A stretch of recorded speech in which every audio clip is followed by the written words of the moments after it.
Just want to welcome our special guest to the studio, the one and only Novar FLIP. What's going on, sir? What up, what up? Yeah? In the building, man. Glad to be here. Wicked, wicked, man.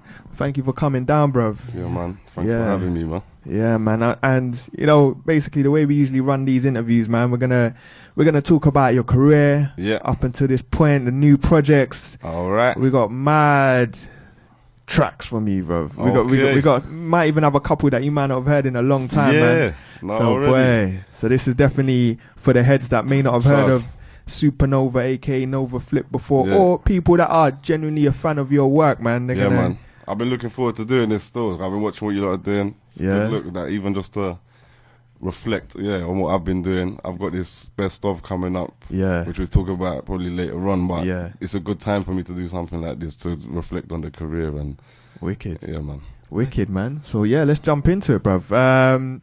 Before we jump into the first track, man, I just want to ask you the question that we open all our interviews with, man. Yeah. Where did it all start, bruv? Tell us about your journey into music. If you want to take it before even we played the first record or anything I ever done, when I first got into hip hop, primary school kind of times, my big brother, I had a big brother from Wales who lived in Wales that was into hip hop. I used to go see him on the summer holidays, and he used to play me like Public Enemy and Cypress Hill, and even at that time that was probably kind of old music a little bit.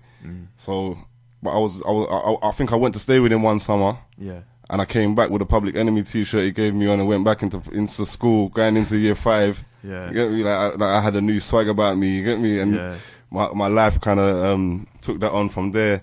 And then a couple years later, a friend of his, a graffiti artist called Rust, who was a part of the DDS movement. Yeah.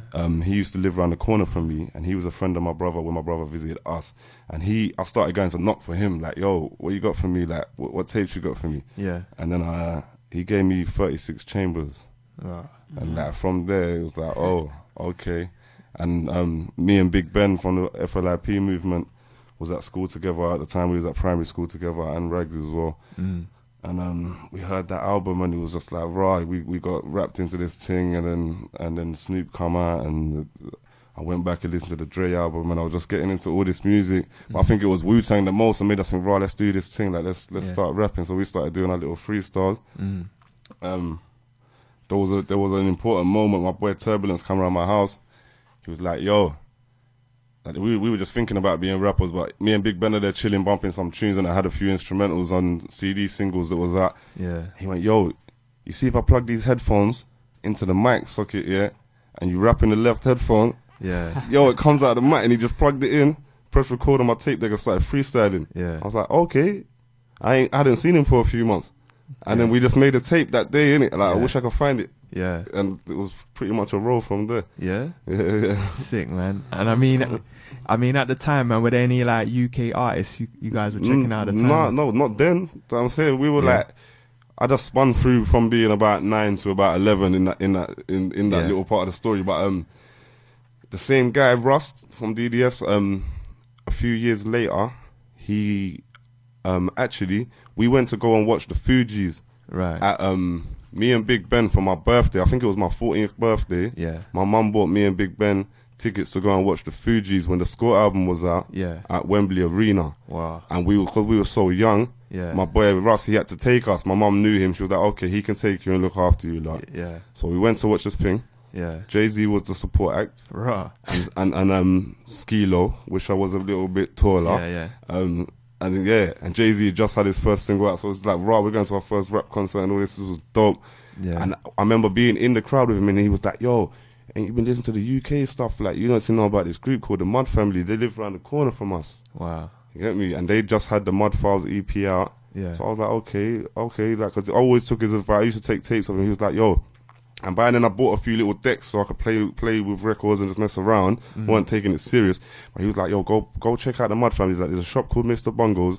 You can go buy the EP from there. Yeah. But I think I must have gone there the next day or within the next few days and just bought that Mud Files EP and went home and listened to it. And I was like, raw, what's this? Because we was rapping them time, but we was rapping a bit American and we was like 14. Yeah. And I was like, I'd never heard British hip hop before hearing that Mud Files EP. And these men are rapping about Finsbury Park. Yeah. Camden and calling it Itchy Town, and I was working out. I'm like working out what they're saying and where they're talking about because it's literally on my doorstep. Yeah. I was like, okay, yeah, okay, this is what it is then. And that changed. That before I ever met any Skinny Man or became anywhere near Mud Family, I was a fan of that. Like that changed my entire perspective of what it means to be a rapper in the UK and what was coming next or what I wanted to come next. So how did it get to a point where you actually would meet the Mud Fam? Well, so I become a fan. Yeah. Then I actually picked up on a few other records, some Rodney P stuff, Black Twang, and and then Nasser, who was a member of the Mud Family, when I was as well, and just a bit before me, he went to primary school with me and Big Ben and Rags as well. So I must have bumped into him in the street. He's a few years older than us. Yeah. Hadn't seen him for years since I'm in secondary school and all that now. Yeah. I bumped into him. I was like, yo, what were you saying? Like, I'm doing this music, I'm rapping. Yeah. And he was like, yeah, me too. He was like, I'm in the Mud Family. Right. Like, I was like, yo, don't lie. Okay. He was like, yeah. He's like, yo, come to this thing, Mudlums. Yeah. I wasn't old enough to go to these places this time, but whatever. I was like, oh, let's make some music. And he was like, yo, bring me a tape.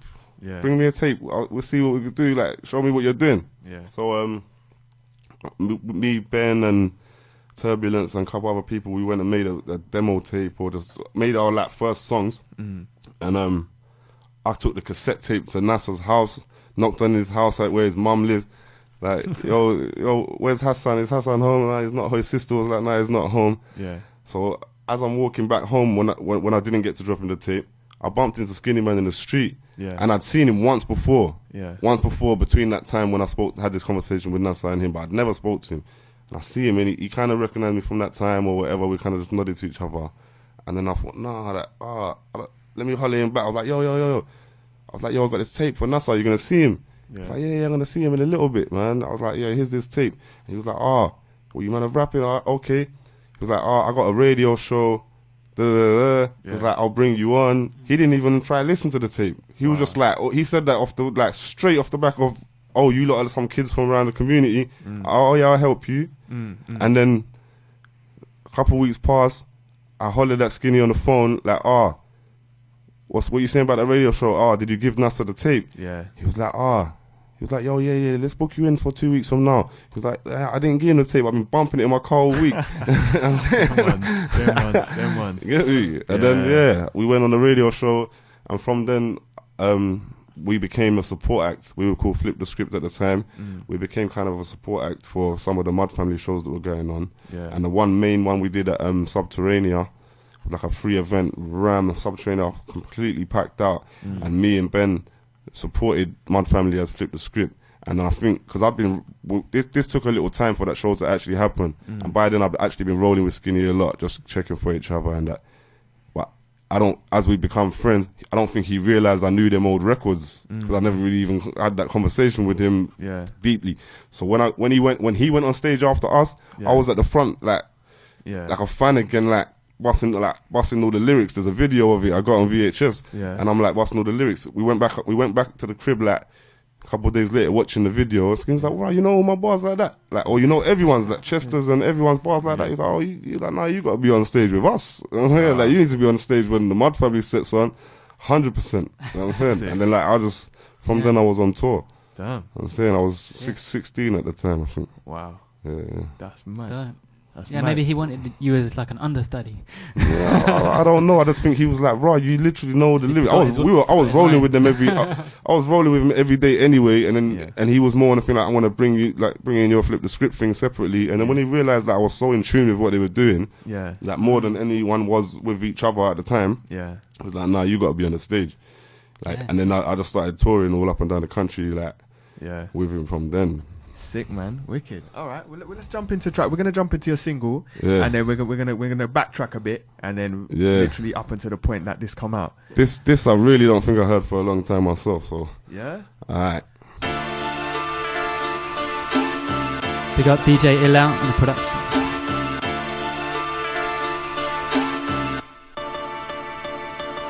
Supernova explodes like dynamite as I write the mic, watching you rapping blinds the eye. When on stage I'm the finest side. Take out any MC when I'm rapping, I don't advise you fight. The strongest MCs think of battling me, but in the end can't find the mic.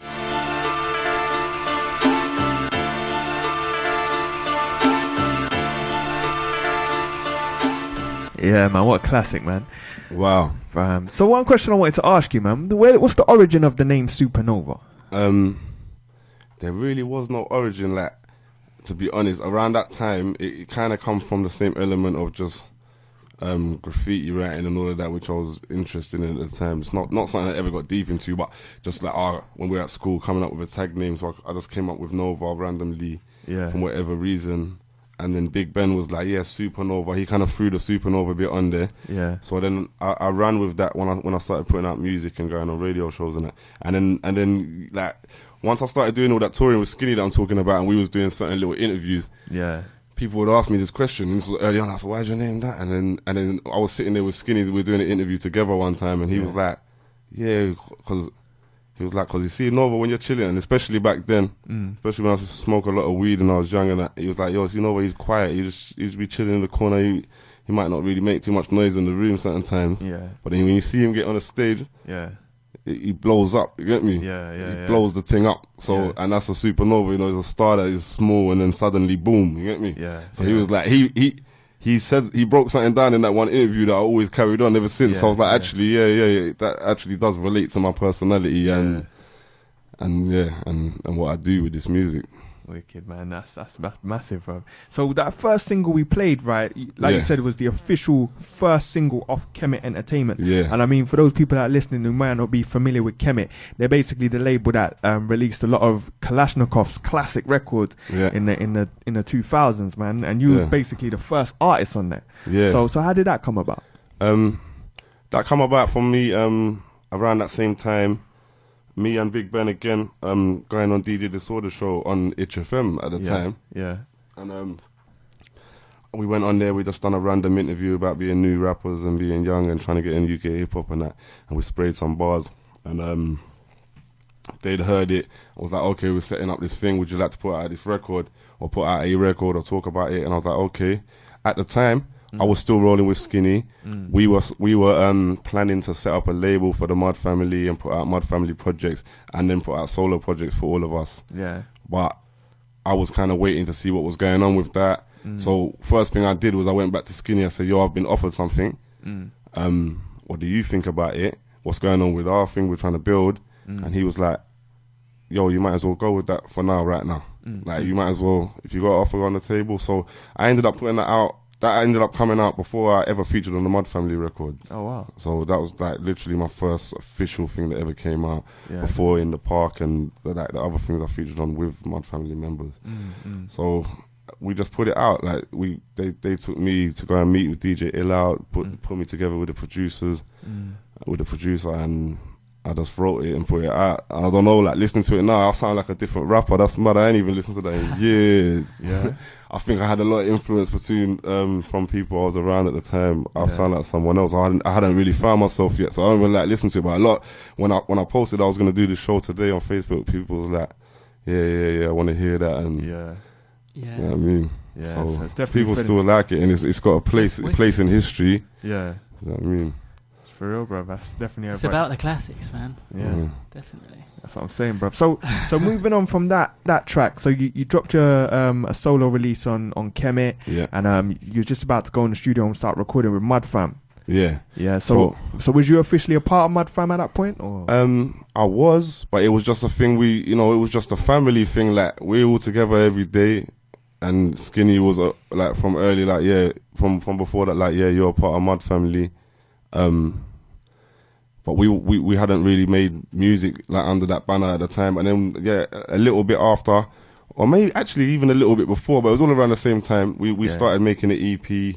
We started recording. Mud Family before that was just Skinny Man, Chester P, and Mongo on the first 2 EPs they put out. So Skinny had a thing where he'd brought in these new members. Yeah. Me, Nasa, Uncle Festa, Nebula, Tibbs. So we built a new EP under the new with the new members involved. Yeah.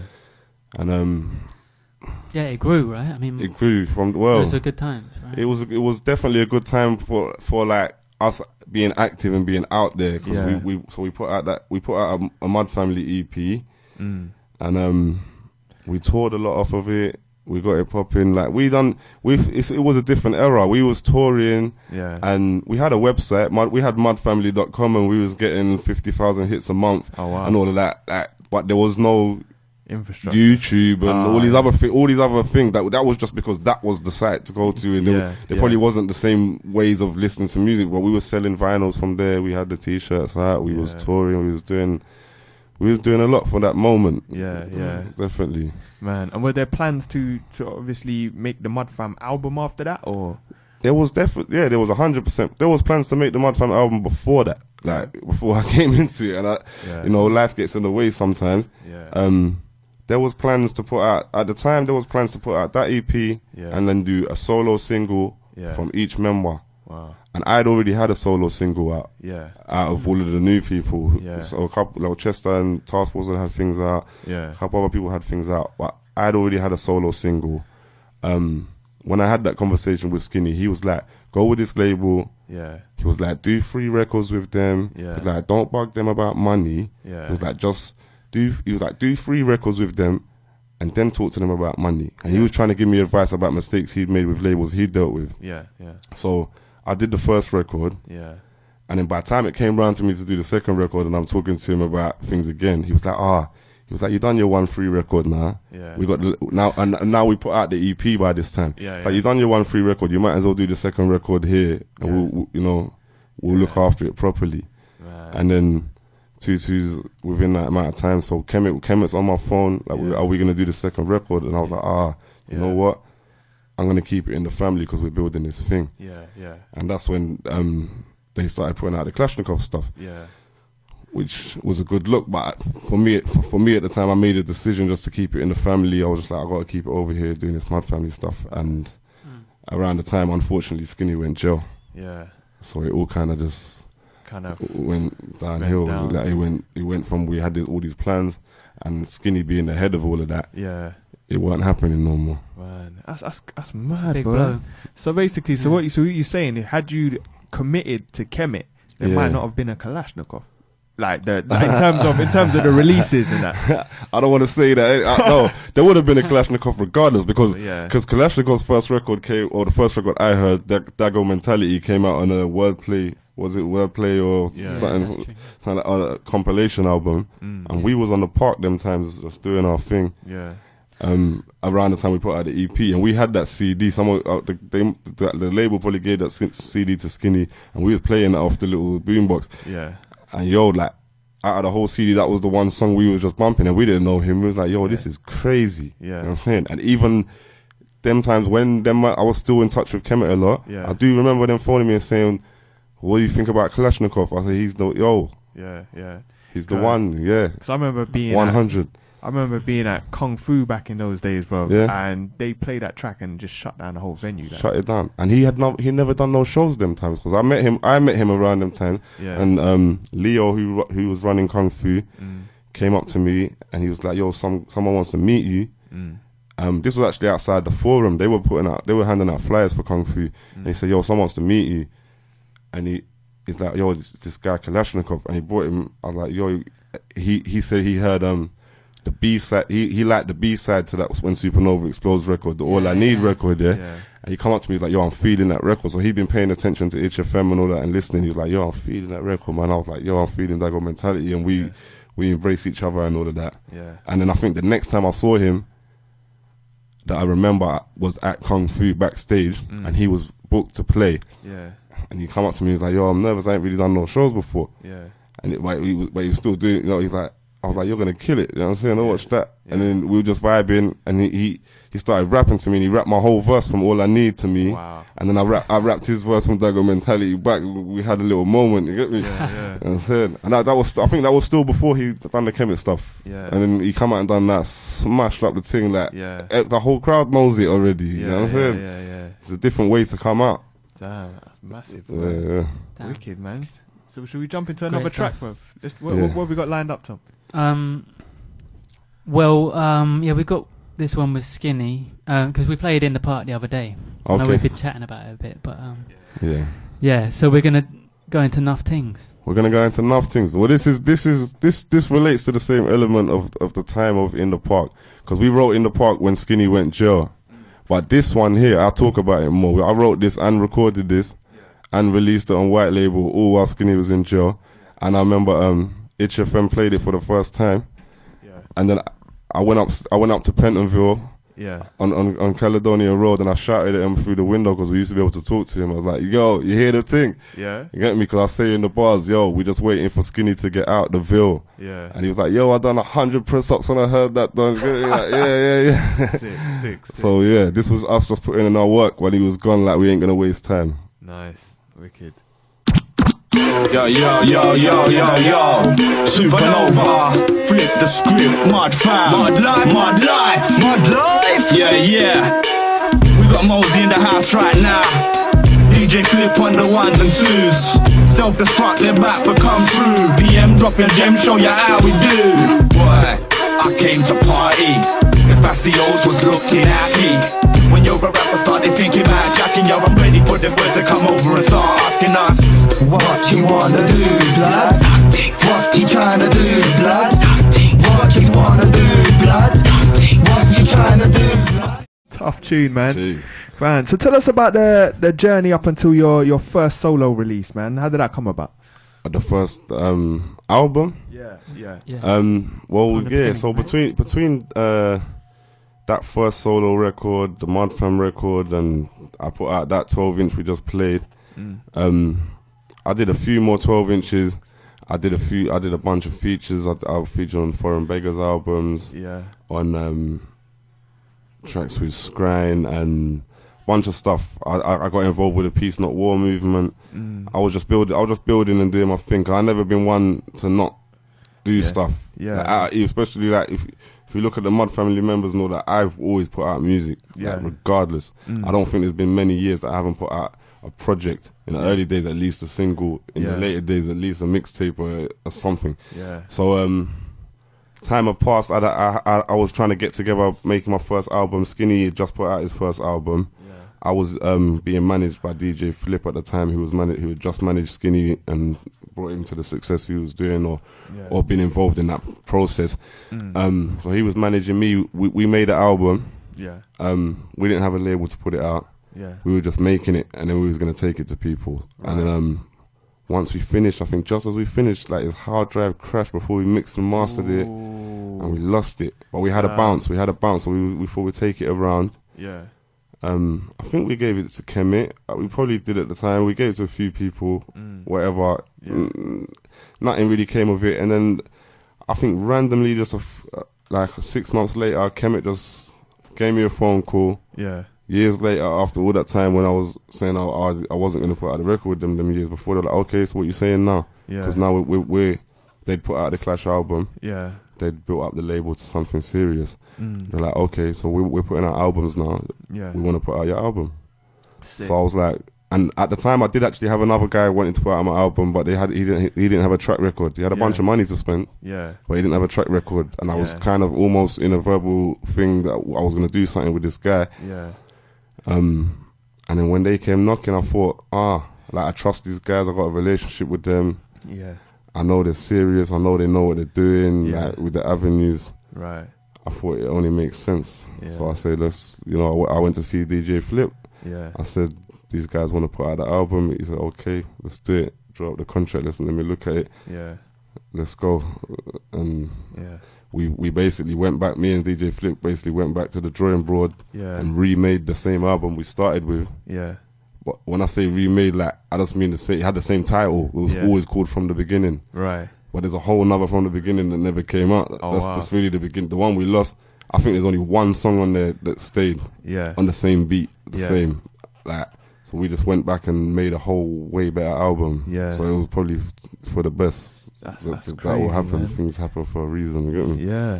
Because obviously a similar thing happened to Chester P as well, isn't it? Yeah. That's mad. Yeah. It's from the ashes. Yeah. Wicked, man. So at the time you also started producing, or was you producing before? How did that come I was about? probably producing way before that. Yeah.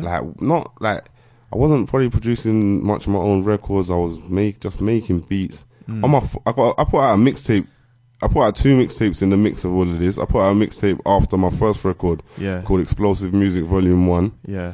I made a little noise on the roads and in the streets and that. We're selling CDs in a plastic sleeve when I don't really think there was many people doing that at the time. Yeah. And it was kind of like Supernova Presents. Yeah. I'd say like 50% of it was my songs. Yeah.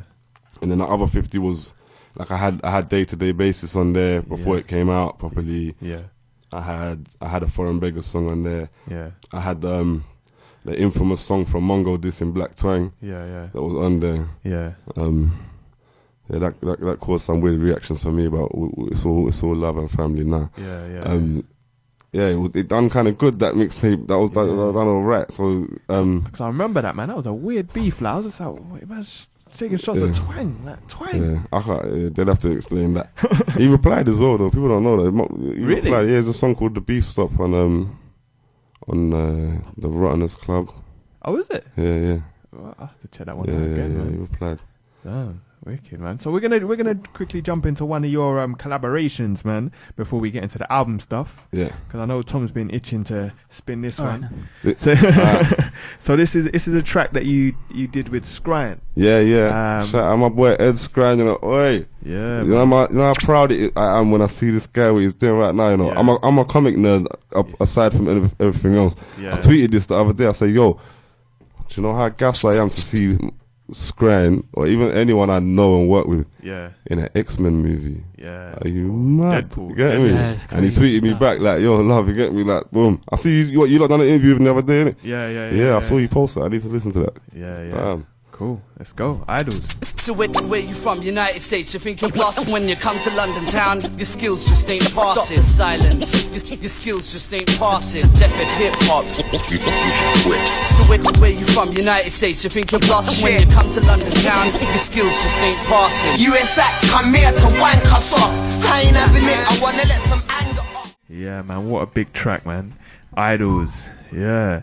So we're definitely gonna need to jump into big up Skribz for that. Yeah, big up Ed Nice Skribz. 7-inch. Salute him. Hey, you know what? They wound me up when I don't know if it's his fault or not, but when he came out of Game of Thrones, Yeah. I got pissed off. Fam. So Yeah. All right.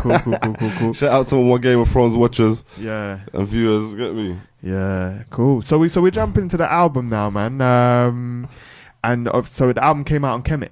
Yeah, the album came out on Kemet. So yeah, I was saying Kemet had come back to Holla again. Like, let's do your album. I was ready to do an album. Yeah.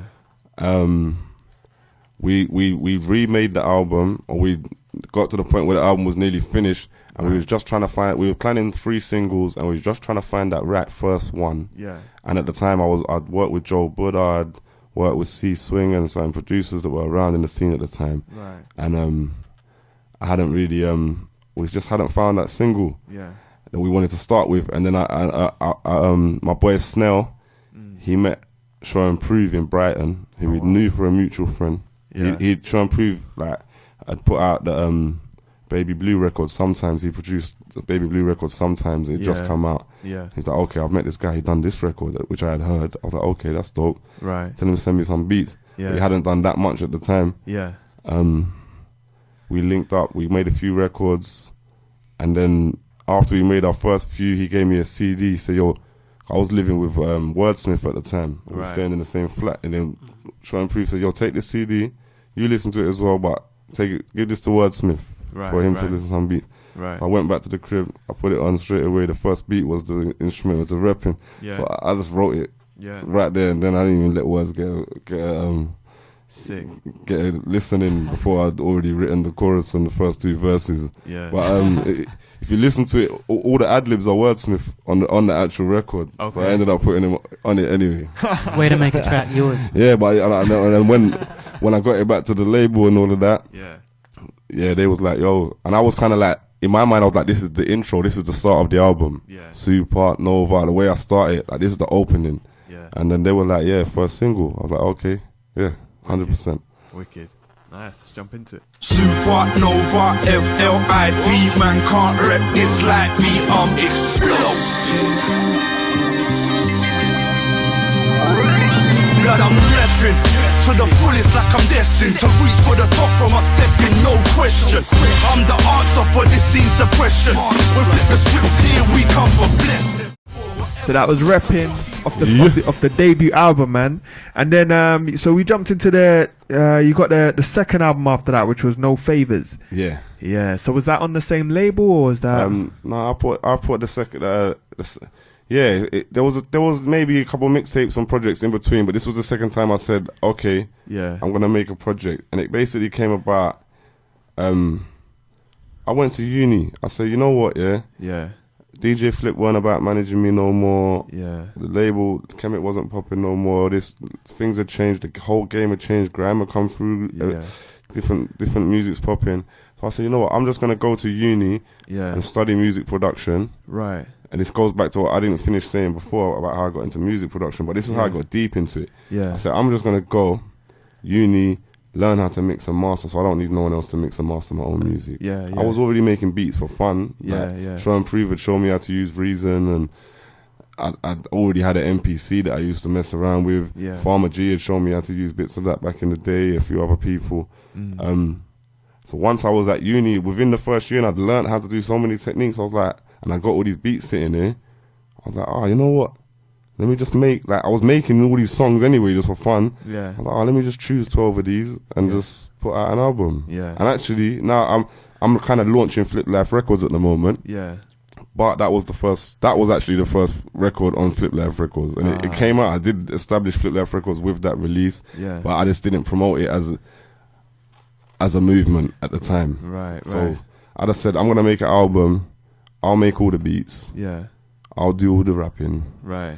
I won't feature no one on it. And really? No favors. That's why it's for no favors. Yeah. I'm not asking nobody for no favors. Yeah. Don't ask me for no favors. Sick. Don't inbox me asking me to post a video on my thing. Yeah. I won't do it to you. Yeah. I'm just gonna do this. Yeah. And put out this album, and I've done it, and it's done alright. It's done this little thing. Yeah.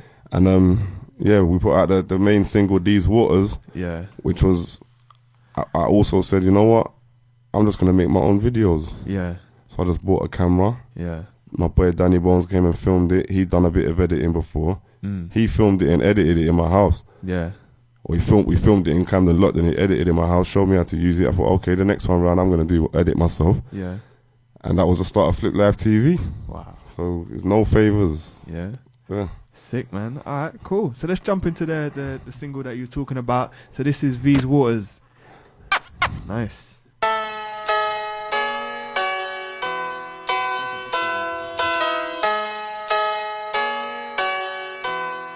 Itch.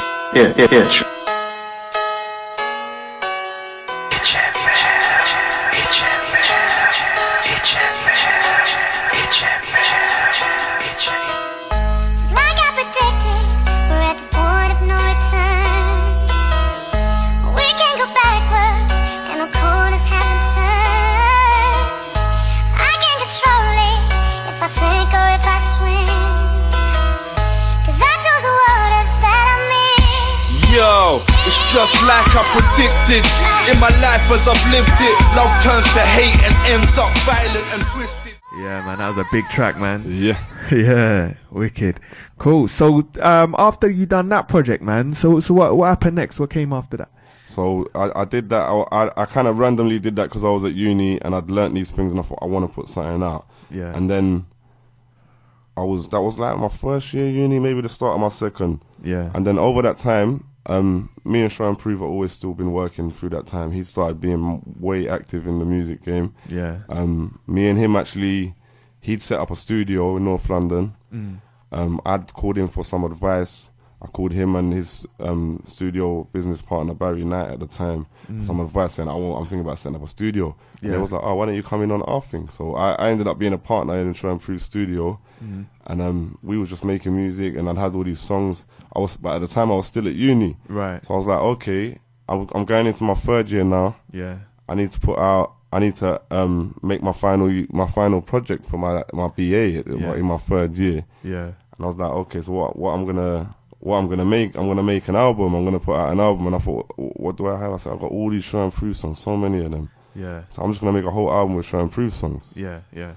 So we made a few extra. I got all the best songs we'd made that hadn't come out. Yeah. I made a few more. We made an intro where we sampled something with my name in it. Yeah. And we I put that out. It was like it done its thing. It got played on like commercial radio and all of that. Some of the singles. Yeah. I had a single with Dappy on it that I'd made with him a few years prior. Yeah. On a Show and Prove beat. He ended up doing a thing with Show and Prove later with Benny Banks. Right, the Benny Banks song with Dappy is Show and Prove as well, but I did the Who's Your Daddy or something, right? Yeah. So, but I'd put Dappy on a Show and Prove beat way before that. So we had this song, and I was like, I'm just gonna put this album out. I'm actually gonna hand it in as my end of year, third year. I got a first. You got grade one. Well, I think my written stuff got me that more than anything. Yeah. And surprisingly, because I didn't think I'd be good at that, but the written, I surprisingly was good at writing. Killed it with the dissertation. Somehow, I don't know. Yeah. But yeah, that was I was like, I'm gonna do this album, and obviously when you're putting in your end of year thing, it's part of what I'm doing anyway, and they want you to be active in putting it out. So I put out this thing. I put out the single with Dappy to promote it. It got commercial radio play. Yeah. It done its thing. Yeah. Did you know that in 06 that they paid for the Idols to get pressed on vinyl? No. Yeah, bro. Show him the case. The track we played earlier on featuring Skribz. No way. Do you know what? Yeah. Put out. I'll tell you one thing. Yeah. I'll tell you. Oh my God, he's showing me the thing now. Yeah. And look, that's got my old logo on it. University of Westminster. Oh my gosh. Crazy, isn't it? Supernova appears courtesy of Kemet Entertainment Records. University of Westminster. I had no idea about that. That is mad. I would have spoke to them about that at the time. And the funny thing is, when I was there, and I never used their studios or nothing, because I just had my thing at home, and it was too far to go to Harrow all the time. Yeah. But they gave me the tour one day. Yeah.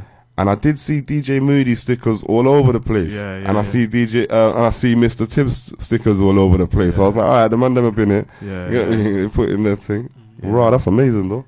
Wow. Wicked, man. Okay, cool. So let's jump into this track with Dappy, man. This is Prove My Love. Let me say one more thing just about this song personally, like specifically.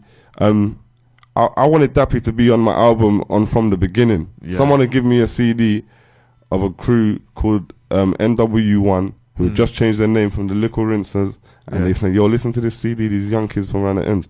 I said, right, I listened to it, I was like, these kids are dope, like they got something. Yeah. And I was like, you see that guy that does the chorus, I'm gonna get him to feature on my album. And I had this when I was still finishing the first Kemet album. Yeah. And I had the beat that I wanted him on even. Yeah. And I got someone who knew them to call my boy Response to call Phaser, and he spoke to them, and we all had this little arrangement. And the beat was produced by Reggie Yates. Wow. But he was busy or something. No busy when he was doing a secret thing, yeah. And he'd given his beats to DJ Flip, and he said no, you get me? Wow. So we didn't end up making a song. I don't even think Dappy knows that. But years later, I bucked him in the street, and we hadn't really met each other face to face. Yeah. But we knew of each other, and he came straight up to me like, "Yo, Nobz," and this when it was popping, he was like, "Yo, you was on to man from early. Don't think I won't ever forget that." Yeah. So he hollered at me years later, like, okay. Started checking for me and all of that, and we ended up, he was like, let's do the record we spoke about doing, you know what I'm saying? So we ended up doing it. Wicked. Sick, man. Yes, let go. Yeah. DAPs, Supernova, n-dubz, are you mad as Morales? You're the reason why I do the things I do. However much you piss me off, I keep my cool. But you know I stick around. But right now I've had enough of trying to prove my love to you. I don't put my life on the line. While I gave you was yours, what was rightfully mine, so that I could provide. Live the life full of crime, was to give you more while you hyped on my line. Yeah, so that was Prove My Love featuring Dappy. Yeah. So basically, so those were the solo albums that you put out. Yeah. And so you're just wrapping up a best of mixtape, right? Or something like that. Well, yeah, I've just worked out trying to like pretty much worked out the track list what I'm gonna do. Yeah. Because I've changed my name. Yeah. I was just gonna change it to Nova. Right. I thought I'm getting older, and I mean like I don't want to be called.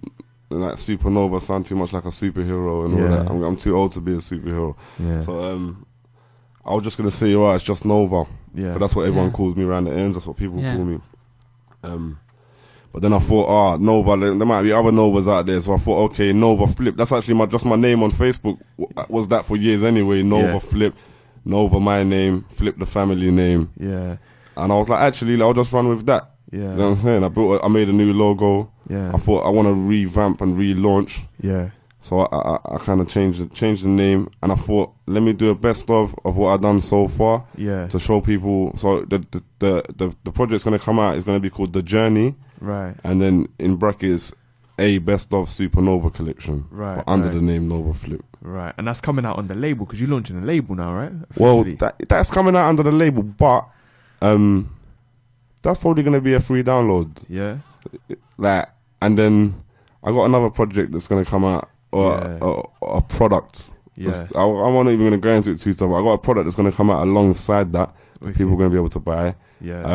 That'll probably be a free download, maybe through one of the media channels that's popping. I'm in talks with some people and all of that. But I shot a video for a song called On a Journey, which was on the Forever album. Yeah. So it also means I can go back to certain songs I didn't do videos for. Yeah, yeah. That I didn't, and I can revamp them and do new things with them. So. Yeah. So we've done a video for On a Journey. That's going to be the main promotional single.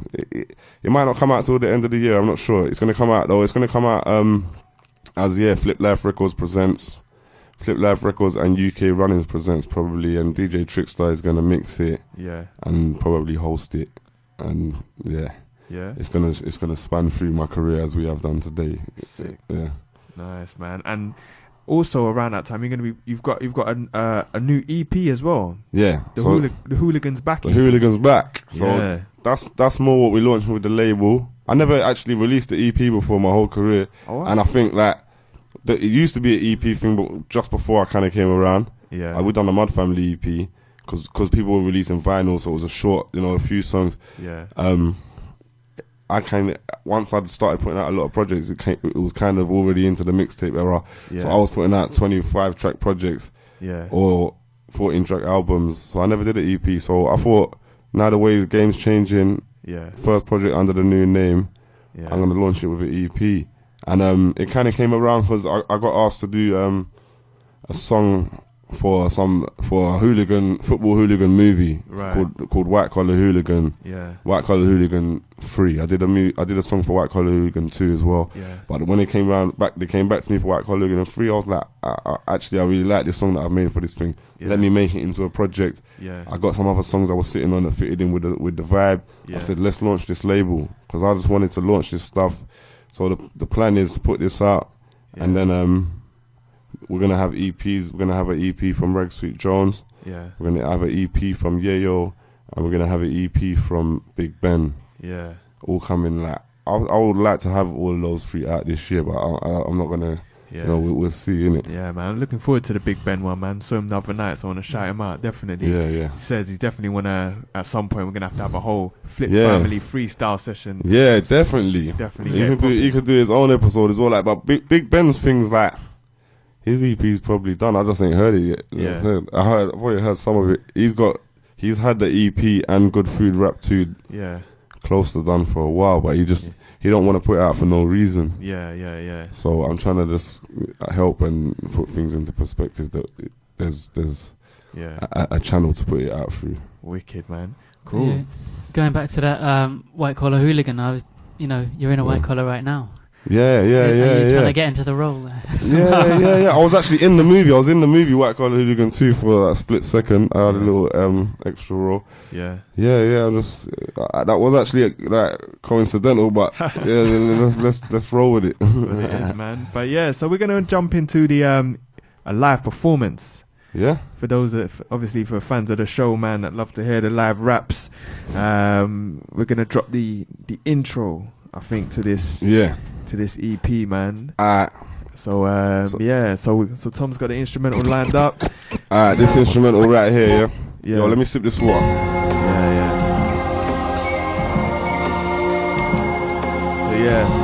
So we're gonna go with some live raps. This ties in with what we're doing today and what we're talking about, because actually, this whole intro is part of my career. It tells me a bit of my story and a bit of some other naughty stories while we're at it. Listen, yeah. Yo. I told my story over and over again. Cause what I felt to write when I was holding my pen. I don't give a what though, cause that's how I vent. So one more time from the start to the end, or at least a piece of it. Me, I started rapping on some anger, on some ether-ish. Eating up tracks up for war on the beeping tip. Treat them like the toilet when I need to ish. My opinion's right, so if whoever don't agree with it, I was in a crew. Yeah, I like the feel of it. We was like a family, but we needed leadership. We was like the best, who nobody competed with, but we gave it all up and the title we conceded it. Grime came about. I like the beats and ish, but was sure back when they took one word and then repeated it. Still they up the energy, the scene it kinda needed it. Went back to rap again, at least they brought the streets to it. I've been sick here with it. I went on Westwood 02 and back then they used to only give the UK 15 minutes. Now Charlie Sloth's up in the building, my bits made winners. C-Town hustlers about, rappers run it up until I punch them in the mouth. Me, I rep North, but I'd brothers out in South. Feels like yesterday, something like it's now.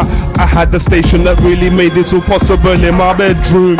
On my solo-ish, if it I'll be next soon. I barge through like make room. In the scene surrounded by a bunch of nerds like Neptunes. And I ain't meaning to offend.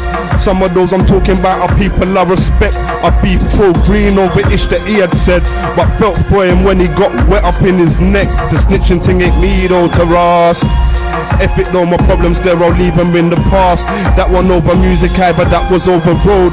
Crazy ish that happened just to spun out of control. We was moving food, both back to flip, that is effing with my team. He knew where we lived at, I was OT in a hotel, kicked back, my boy hollered at him like, cuzzy can you get that? Said it's not for me, but my guy gonna bring cash.